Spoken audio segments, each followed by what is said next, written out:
കിട്ടുന്നില്ല, സൈറ്റ് കിട്ടുന്നില്ല. അവന്മാരെനിക്ക് നോക്കിയിട്ട് വാട്സപ്പ് അയച്ചു. അപ്പം എന്തായാലും ഞാൻ ഗൈസ് വെൽക്കം പുതിയൊരു വ്ളോഗിലേക്ക് ഏവർക്ക് എന്തൊക്കെയാണ് ഇന്ന് മെയിനായിട്ട് വന്നേക്കുന്നതെന്ന് വെച്ചാൽ ഒന്നുമില്ല. നമ്മുടെ മലയിൽ നമ്മൾ കളിക്കുന്ന ഗ്രൗണ്ടിൽ ബോളും ഇല്ല. അപ്പം ബോള് വാങ്ങണം.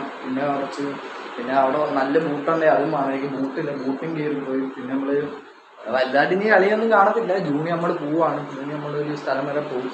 അപ്പം അതിൻ്റെ കാര്യങ്ങളൊക്കെ ഞാൻ പറയാം. എന്തൊക്കെയാലും ഇനി അവിടോട്ട് ചെന്നിട്ട് നമ്മൾ വന്നിട്ടുണ്ട്.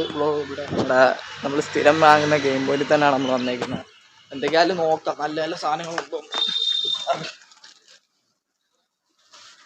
കണ്ട കളക്ഷൻസ് ഉണ്ട്. നല്ല കളക്ഷൻസും കാര്യങ്ങളൊക്കെ ഉണ്ട്. ഇടുത്ത ബൂട്ട് അൻസാഡ ജെൻസിൻ്റെ ഉണ്ട്, അൻസാഡ ഉണ്ട്. നല്ല നല്ല കളക്ഷൻസും കാര്യങ്ങളും എല്ലാം ഉണ്ട് ഇവിടെ. അപ്പം നമ്മളെടുത്ത ബൂട്ടാണ്ട് ഇതാ.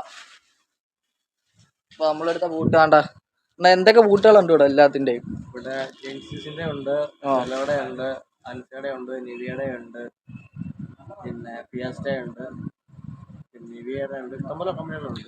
പിന്നെ അതുകൂടെ നമ്മൾ ബോളും കാര്യങ്ങളൊക്കെ എടുത്തിട്ടുണ്ട്. ബോളും തീരും. ബോളും കാര്യങ്ങളും എടുത്തിട്ടുണ്ട്. ബോളിന്റെ പറഞ്ഞു ബോളിന്റെ ഇത് ബോളെന്ത് അവിടെ ബോളും കളക്ഷനും കാര്യങ്ങളൊക്കെ ഉണ്ട്. ബോളെന്ത് ഓക്കെ. ബോളെന്ത് ബോളെന്തിയല്ല ബോള് ഫുട്ബോൾ നമ്മളെടുത്ത ഓക്കെ. അപ്പൊ ഇത് നമ്മളെടുത്ത ബോള്. അതിൽ വേറെ വേറെ കളക്ഷൻസ് ബോളും കാര്യങ്ങളും എല്ലാം ഉണ്ട് ഇവിടെ. എന്തൊക്കെയായാലും ഷോക്സിന്റെ പിന്നെ ജെയ്സി ഉണ്ട്. നമുക്ക് കളക്ഷൻസ് ആയിട്ടുള്ള ജെയ്സി കാര്യങ്ങളെല്ലാം ഉണ്ട്. അതുകൂടാതെ ജെയ്സി ഉണ്ട്. പിന്നെ ഒരു ഷോക്സ് എടുക്കണം. നല്ലൊരു ഷോക്സ് വേണം.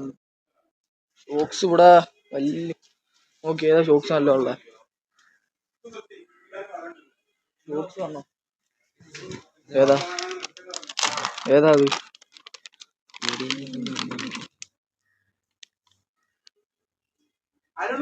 ഇതായിരിക്കും എനിക്കാന്നാ. അപ്പൊ ആ ഷോക്സ് എടുത്താ ഈ ഷോക്സ് എടുത്ത്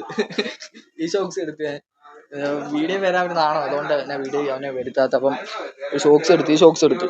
അപ്പം ഇതും കൂടെ ഒരുമിച്ചെല്ലാം ഒന്ന് ബില്ലടിച്ചിട്ട് ഞാൻ ബൂട്ടും കാര്യങ്ങളൊക്കെ മേടിച്ചോണ്ട് വന്ന്. പിന്നെ ഇന്നൊരു സങ്കടവും സന്തോഷമൊക്കെ നോക്കാം ഇന്ന് എന്തോ ആവുമെന്ന്. ഞാനിന്ന് +1 റിസൾട്ട് ഇംപ്രൂവ്മെന്റിന്റെ റിസൾട്ട് പബ്ലിഷ് ചെയ്തെന്ന് പറയുന്നത്. ഞാൻ അപ്പോൾ സൈറ്റെല്ലാം എടുത്തു വെച്ചിട്ടുണ്ട്. എന്തെങ്കിലും +1 റിസൾട്ട് ഇന്ന് പബ്ലിഷ് ചെയ്യുന്ന പറഞ്ഞേക്കുന്നത്. അപ്പോൾ എന്തെങ്കിലും നോക്കാം. എൻ്റെ ഒരു വിഷയം പോയായിരുന്നു അക്കൗണ്ടൻസിയുടെ ഒരു വിഷയം പോയി. പിന്നെ 2 എല്ലാം നമ്മൾ എക്സ്ട്രാ കൊടുത്തു. ചുമ്മാതെ ഒരു എക്കണോമിക്സും പിന്നെ ഇംഗ്ലീഷും അത് കിട്ടിയില്ലെങ്കിലും കുഴപ്പമില്ല. അത് ഓൾറെഡി നമ്മൾ +1 ജയിച്ചതാണ്. എന്തെങ്കിലും +2 കടന്ന് കിട്ടിയാൽ പിന്നെ പാകം. ഇപ്പോൾ +1 നമ്മൾ അക്കൗണ്ടൻസി കിട്ടിയോ നോക്കാം. എന്തെങ്കിലും നമ്മൾ നോക്കിയിട്ട് എന്തായാലും ഇത് ഞാൻ സൈറ്റും കാര്യങ്ങളും പിന്നെ എൻ്റെ രജിസ്റ്റർ നമ്പർ അടിച്ചു വെച്ചിട്ടുണ്ട്. പിന്നെ ഡേറ്റ് ഓഫ് ബർത്ത് സെറ്റ് ചെയ്യട്ടെ. അതെല്ലാം സെറ്റ് ചെയ്തിട്ട് വരാം. എന്തായാലും എല്ലാം എടുത്ത് ഞാൻ സെറ്റ് ചെയ്ത് വെച്ചിട്ടുണ്ട്. രജിസ്റ്റർ നമ്പർ പിന്നെ ഡേറ്റ് ഓഫ് ബർത്ത് പിന്നെ ഇത് മറ്റേ എല്ലാം അടിച്ചു കൊടുത്തിട്ടുണ്ട്. ഇനി ചെക്ക് റിസൾട്ട് നോക്കാം എന്താവുമെന്ന് ആർക്കറിയാം. കൈ നല്ലോണം വിറയ്ക്കുന്നുണ്ട്. ചെക്ക് റിസൾട്ട് കയറുക എന്തോ ഇറർ കാണിക്കുന്നു. എന്തൊക്കെയായാലും ഇനി അല്ല നോക്കിയിട്ട് ഞാൻ റിസൾട്ട് എന്തുവാന്ന് നോക്കാം. എന്തുകൊണ്ട് ഇറർ കാണിക്കുന്നുണ്ട്. അപ്പോൾ ജയിച്ചോ ഇല്ലയോ നമുക്ക് നോക്കാം. വാട്സപ്പ് ചെയ്യാൻ എനിക്ക് അയച്ചു തന്നവന്മാർ. മറ്റേ എനിക്ക് ഇത് കിട്ടുന്നില്ല, സൈറ്റ് കിട്ടുന്നില്ല. അവന്മാരെനിക്ക് നോക്കിയിട്ട് വാട്സപ്പ് അയച്ചു തന്നു. അപ്പം എന്തായാലും ഞാൻ തോറ്റെന്ന് പറയാനായിട്ടില്ല, ഞാൻ ജയിച്ച്. അങ്ങനെ അക്കൗണ്ടൻസി ആണ് നിങ്ങളെ കാണിച്ചു തരാം. ഓൾറെഡി ഇംഗ്ലീഷിന് എനിക്ക് ജയിച്ചിട്ടുണ്ടായിരുന്നു 35, അക്കൗണ്ടൻസി TE 27, പിന്നെ എക്കണോമിക്സ് ഓൾറെഡി ഞാൻ ജയിച്ചു. അപ്പോൾ എന്തൊക്കെയാലും അക്കൗണ്ടൻസി ഞാൻ ജയിച്ചു. അങ്ങനെ +1 അങ്ങനെ കടന്നിടിഞ്ഞ് +2 റിസൾട്ട് വരും. അത് നിങ്ങളെ കാണിക്കാം. എന്തായാലും ഇതിനിപ്പോൾ എന്തെങ്കിലും പരിപാടി വെക്കണം. ജയിച്ചതിന് എന്തെങ്കിലും ഒരു ചിലവ് കാര്യങ്ങളൊക്കെ കൊടുക്കണം. അത് ഞാൻ അടുത്ത വീഡിയോയിലായിരിക്കും വരുന്നത്. എന്തൊക്കെയാലും ഈ വീഡിയോ ഇഷ്ടപ്പെട്ടാൽ ലൈക്ക് ചെയ്യുക, ഷെയർ ചെയ്യുക, സബ്സ്ക്രൈബ് ചെയ്യുക. അടുത്ത വീഡിയോ കാണുന്നതായിരിക്കും. ബൈ.